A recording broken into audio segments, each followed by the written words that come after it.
dictateur Denis Sassou Nguesso est pris de haut par le coup d'état militaire patriotique qui s'est tenu en Guinée-Bissau. Le fils spirituel du dictateur congolais, Sissoko Embalo, a été capturé par les patriotes et démis de ses fonctions après avoir organisé une élection frauduleuse où il aurait remporté l'élection à plus de 65%. Les militaires ont donc pris le contrôle total de la Guinée-Bissau, c'est ce qu'ils affirment. Ils sont apparus face aux médias il y a quelques minutes. Ils annoncent la fermeture des frontières du pays et la suspension du processus électoral alors que la présidentielle avait eu lieu dimanche. On les écoute. Le haut commandement militaire chargé du maintien de l'ordre et de la sécurité nationale réagit à la découverte d'un plan de déstabilisation du pays.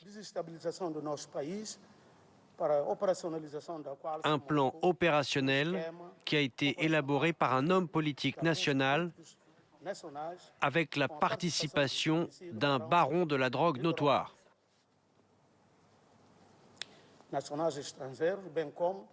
Le plan découle aussi d'une action à l'étranger dont le but est de tenter de manipuler les résultats électoraux. La mise en œuvre de ce plan a été découverte par les services de renseignement de l'État qui ont mis au jour un dépôt d'armes de guerre. Voilà, annonce donc du haut commandement militaire pour la restauration de l'ordre, Marc Perelman. Ce groupe aurait destitué le président Embalo que vous avez eu au téléphone. Oui, c'est vrai que la situation reste confuse, c'est pour ça qu'on doit rester prudent. Évidemment, je me suis entretenu avec le président destitué, au dire des militaires, Embalo Sissoko, il y a 1 heure environ, très brièvement. Il m'a confirmé, je peux vous confirmer que c'était lui au téléphone, c'était bien sa voix, qu'il avait bel et bien été renversé, qu'il était à l'état-major et qu'il ne pouvait pas vraiment me parler. Mais enfin, il m'a quand même confirmé qu'il avait été destitué. Mais visiblement, il avait encore la possibilité de communiquer. Voilà tout ce que je peux vous dire. C'est également ce qu'il avait dit auparavant à nos confrères de Jeune Afrique. Le coup d'état militaire qui a renversé Sissoko Embalo fait suite à la volonté de ce dernier de se maintenir au pouvoir malgré la violation flagrante de la constitution guinéenne en vigueur. Mais surtout, confisquer les richesses du pays au bénéfice de sa famille politique et biologique. Rappelons que Sissoko Embalo était très proche du dictateur Denis Sassou Nguesso où il a d'ailleurs séjourné pour, dit-il, recevoir des conseils de son aîné. L'axe Brazzaville-Bissau est au beau fixe. En témoigne cette accolade fraternelle entre les présidents Denis Sassou Nguesso et Umaro Sissoko Embalo.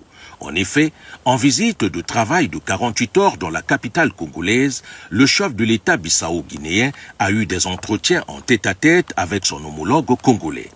Désireux de faciliter davantage la coopération bénéfique entre les deux pays dans les domaines commercial, économique, minier, industriel, pétrolier, des services et de l'agriculture, les présidents Denis Sassou Nguesso et Umaro Sissoko Embalo se sont réjouis du cadre de coopération entre le Congo et la Guinée-Bissau, régi par l'accord cadre signé le 11 janvier 2022 à Bissau, l'accord sur la suppression de visas pour les titulaires de passeports diplomatiques, officiels et spéciaux, de même que le mémorandum d'entente sur les consultations politiques signé le 15 novembre 2024 à Bissau. Il souhaitait d'élargir ce cadre juridique entre les deux pays dans les domaines d'intérêt mutuel.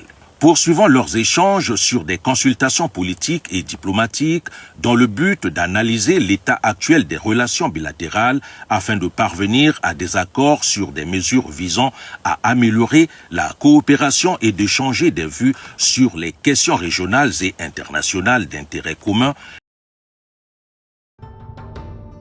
Nous appelons de toute notre force à un coup d'état patriotique en République du Congo.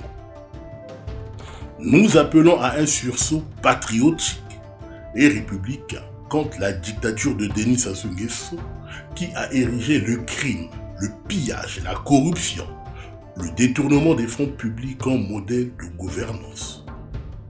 Nous travaillons dans ce sens pour libérer le Congo de cette dictature qui assassine impunément la jeunesse congolaise. Toutes les conditions sont réunies pour que le scénario à la Guinée-Bissau se reproduise en République du Congo.